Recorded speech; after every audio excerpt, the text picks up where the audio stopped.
To preface this, I would like to say that I've never had any issues with Uber before or after this incident.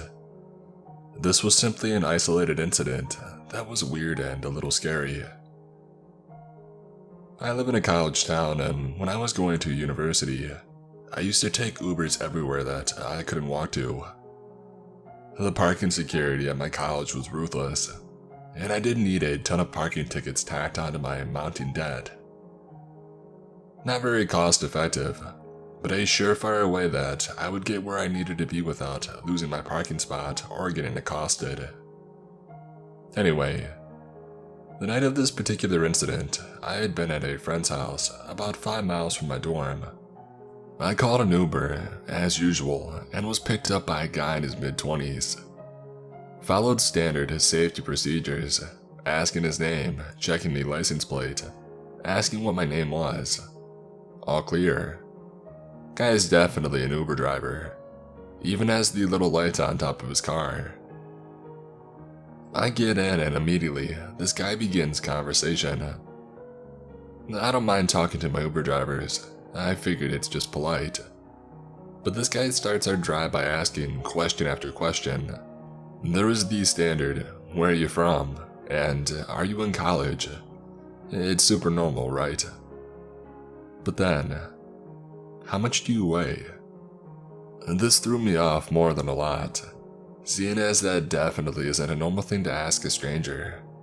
But the guy had a thick accent and seemed unfamiliar with the area. He was ignoring the GPS, taking weird turns here and there, but was ultimately heading in the direction of my dorm. I answered his question, following up with a sort of nervous chuckle and telling him that it wasn't really a question he should ask a lot of people. Just a joke, but still. But you are so beautiful, probably just the ideal weight for me. Alright, red alarm bells, grade A, inappropriate. I should have said something snippy back, but all I could do was just sort of laugh. I respond with, ideal weights fluctuate. It's stupid, right? But I froze up. Maybe it was just his culture or something. I turned the questions on him to sidetrack him for that weird comment, but it turns out the guy's from the Ukraine. He doesn't need an invitation to start talking about himself, and I lapse into the standard and wows to keep him on track.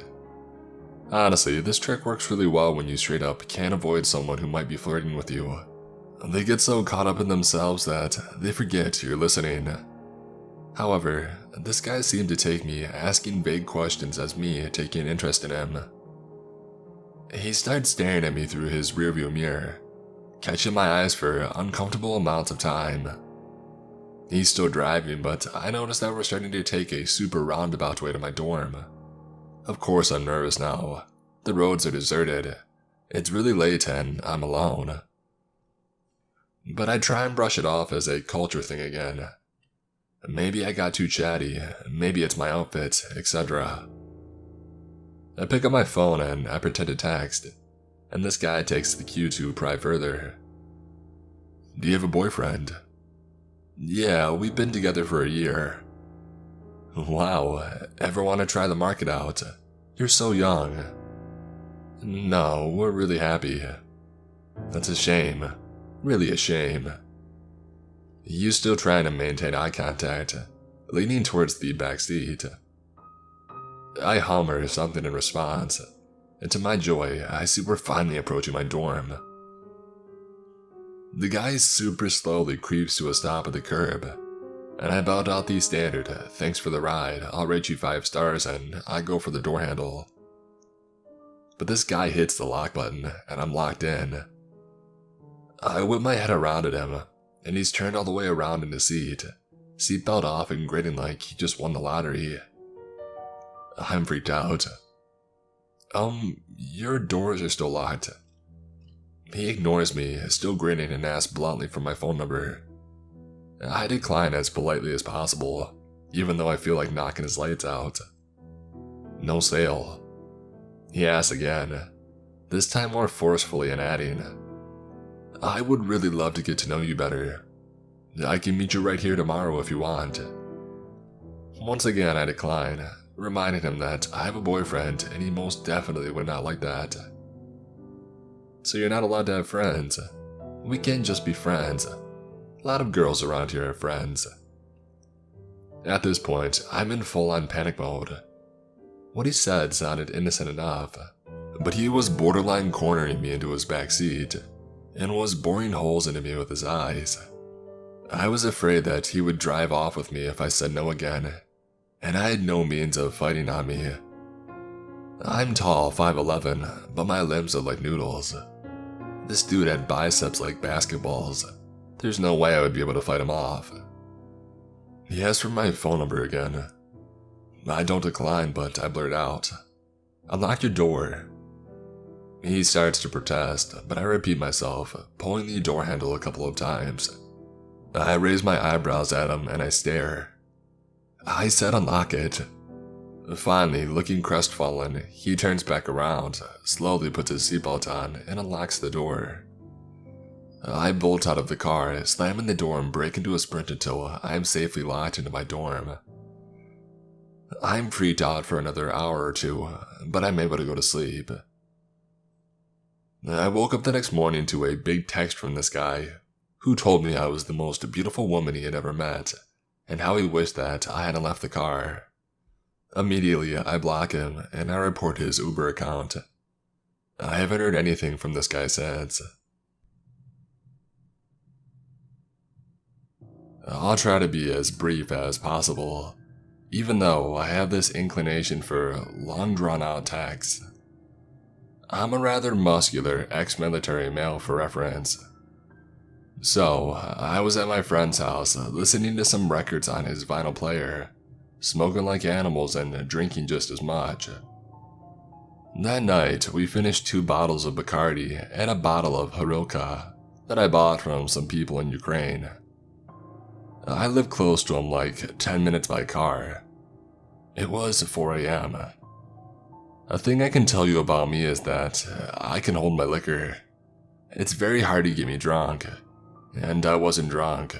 I was slightly buzzed, as we took the entire afternoon to drink all that stuff. Well, I said, time to go home, and I called an Uber. Silver Renault Logan with an Uber logo made of LEDs inside the windshield. The dude looked sketchy from the beginning. He wore a cheap golden chain with an AK-47 on his neck, brown darting eyes, a little overweight, close cropped hair that was balding. His GPS was working just fine. He had to cross and get into a tunnel to get into my neighborhood, and then it would be another avenue, a turn to the right, and driving 500 meters until I was home. But instead, the dude thought that I was drunk and I didn't know where I was. He turned into the avenue instead, and he thought the tunnel was under maintenance at the hour or something. Even though I was alert, I thought this was all okay and that he would just take a detour, instead of turning into the street in which he could take a detour for the alternative route, and his GPS was clearly pointed in that direction. The dude started going a complete different direction, going downtown, at an hour that only unsavory characters were there. I asked him where he was taking me, and he didn't answer, and he sped up the car. I asked again, this time a bit more firmly, where the heck he was taking me. He didn't answer again. Perhaps he thought that I was easy prey because he believed I was drunk and that my accent was different. Well, I'm not the kind of dude to be messed with. I quickly opened his glove compartment to see if he had any guns, and he didn't. When he looked at what I was doing, I grabbed my knife and I put it on his throat. I slashed it lightly, just to show him that it was razor sharp. I told him, "You'll take me back or I'll take care of you." And then he spoke, quickly telling me that he was taking the wrong turn. A blatant lie. I told him that I didn't care and that now he would turn his car around and take me where I paid him to take me. He did it rather quickly, trembling all the way. 20 minutes later, I arrived close to my destination, but not that much. I opened the door, told him to put on the app that I had paid for the ride, and I told him to mess off. He quickly went away, and I reported him in the app. That was it. Take care with Uber drivers, folks. You never know who's driving. I always tell this as a cautionary tale that has actually happened to me, especially in light of all of the terrifying, heartbreaking news stories of girls who get into Ubers and are never seen again. This happened when I was in college. It was one of the bigger party schools, with an entire street of bars you can wander to and from. My boyfriend, now fiance, had gone back to his hometown for the weekend, so I decided to go out with some friends. I'm sure you can see where this is going. I had a bit too much to drink and I was on the edge of a blackout. Knowing with my whole mind, body and soul that I did not want to become a liability for my friends for the rest of the night, I told them that I was going to Uber home. My friends insisted on coming home with me, but selfishly, I wanted to call my boyfriend when I got home and to have a bed to myself, so I told them all no, but took a screenshot of my driver's name and the info on the app and I sent it to them. When he got close, I hugged them all and I walked out of the door. Like I said earlier, it's a big party school with lots of bars in one area, so the entire strip is lined with Ubers from about 11 p.m. to 3. It was almost bar close, so there was a ton, and look, I was hammered. I didn't even know what a Toyota Yaris looked like at the best of times. So, as I'm searching, a man rolled his window down and asked if I was waiting for an Uber. I said yes. He told me that he wasn't an Uber, but if I canceled my ride and accepted his, then he would take me home. I was already thinking of the leftovers that I had in my fridge at this point, so I agreed. I canceled my Uber and I linked my account up with his. He was super nice and he was an Uber. I've heard stories of fake Uber drivers, so I made sure that he was legit. He called me beautiful a few times right off the bat, but hey, I was a girl in college. I got that a lot. I remember that we talked about our favorite books. I told him that I was an English major, and he was super interested in listening to me talk about tutoring ESL students in my free time on campus.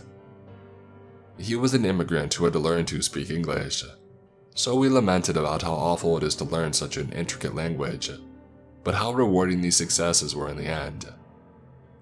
And when he missed the turn-in for my apartment complex, I figured it must have been because he was distracted by our conversation. I politely pointed out that he had missed the turn-in, and he said that he would turn back around. Rather than making a U-turn though, he took the longest way to get back to my apartment. I was still in familiar territory, so I knew he was heading in the right direction, but I was starting to get nervous. It was around 2:30 at the time, and it was super dark and no one was awake, let alone outside. When he missed the turn-in again, I asked if I could just get out and make it back on my own. He seemed kind of offended, like he was surprised that I wasn't as engrossed in our conversation as he was. I kind of jokingly told him that I was a broke college student, and he was racking up my bill during a surge. That seemed to straighten things out a bit. He was all like, "Oh, I completely understand," and he turned back towards my complex. I was honestly so freaked out and drunk at this point that as soon as he pulled into my complex, I was like, "Okay, right here is fine, thank you," and pulled on the door handle when he came to a stop. It didn't open. I hit the little lock latch. Still nothing. "Let's go get coffee," he said. He clicked the button in the app to say the trip was completed, and he clicked out of the app. At this point, I'm just trying not to look as freaked out as I feel. I told him that I was tired and that it was late, and coffee was the last thing that I needed at the moment. I tried the door again, just to make sure that I wasn't drunk and handling the door wrong. It still didn't open. "We should just sit here and talk until you're feeling better," he was explaining to me. "We can go somewhere more private too if you would like. Do you live alone up there?" At this point, I am frantically digging through my purse for my phone. Forget being polite. When he asked what I was doing, I told him that I promised my boyfriend that I would call him once I was home safely. The wrong thing to say. He got really upset that I had a boyfriend and I didn't tell him about it. He asked what his name was, what he did for a living, and where he was right now at this very second. When I gave him half-hearted answers, he got even angrier. He demanded to know why a boyfriend of mine would be stupid enough to leave his girl alone with another man, being him. He repeated it twice. At this point, I'm trying not to cry. When I figured my phone must have fallen into the seat, I started digging around down there. He demanded to know what I was doing. I gave my best impression of a genuine laugh and said that I dropped my phone. He told me to stop digging around in his things immediately. I stopped. Mind you, I'm still drunk as heck at this point. I was just trying to keep my stuff together and not vomit or pass out. I tried the door a third time. Still nothing. He asked if I wanted to get coffee again. Even kinda begged a little. I told him no, I just needed sleep. He asked if I lived alone again. I lied and told him that I had a roommate. He asked if it was my boyfriend and I said no. He kind of got angry again, and then straight up asked if I had made my boyfriend up. I told him no and he got angrier, and again asked why he would leave me alone with another man like this. I'm usually pretty good at reading people, and I got the vibe that this guy thought he was a knight compared to my boyfriend. So I lied, through my teeth. I told him that I was going to break things off with my boyfriend, that we weren't even really that serious, that he was an idiot to leave me alone like this. Thank whatever God was watching over me, but that did it. He calmed down and said that it changed things. He asked me if I wanted to get coffee again, and I changed my answer to, not tonight. He asked for my phone number, and I gave it to him. He called to make sure that it was my real number. My phone buzzed from between my seat and the door, and I fished it out. He grabbed my phone from me and demanded that I show him my boyfriend's contact info. And when I did, he deleted it and gave me a big smile. Feels good, doesn't it? I told him yes. He put his number in my phone and gave it back. I told him goodnight in the hopes that he would release me, and he told me that he would like to talk for just a little longer. I just stayed locked in that car with him until 4:30 in the morning. I don't even remember what we talked about. I asked if he could hold my hand at one point, to which I said I needed to break up with my boyfriend before I did anything with another man. He liked that answer, thankfully. When he finally let me out, the door was child locked, so it could only be opened from the outside. The windows were locked too. I walked up the wrong building steps and crouched down in the shadows of some random person's door until he drove off. I sat for another 10 minutes and then sprinted to my apartment. After crying on the floor in the kitchen for a while, I called my boyfriend and explained to him what had happened. His response was the one that I get from everyone when I tell this story. Report that Uber. But even though he didn't know which building in my complex I lived in, he still knew where I lived. I was terrified of seeing him again. I was terrified of calling an Uber. To this day, I refuse to Uber alone, and I make sure that I have my phone in my hand every time I get into an Uber now. I realized this could have been a lot worse. Maybe it was a good guy with the wrong line of thinking, and he did mean well. But I was terrified I wasn't going to make it to my apartment that night. Please be cautious when getting an Uber, and don't be like me. So, Uber driver from hell, I know we've technically met before, but I'm gonna have to rain check on that coffee date forever.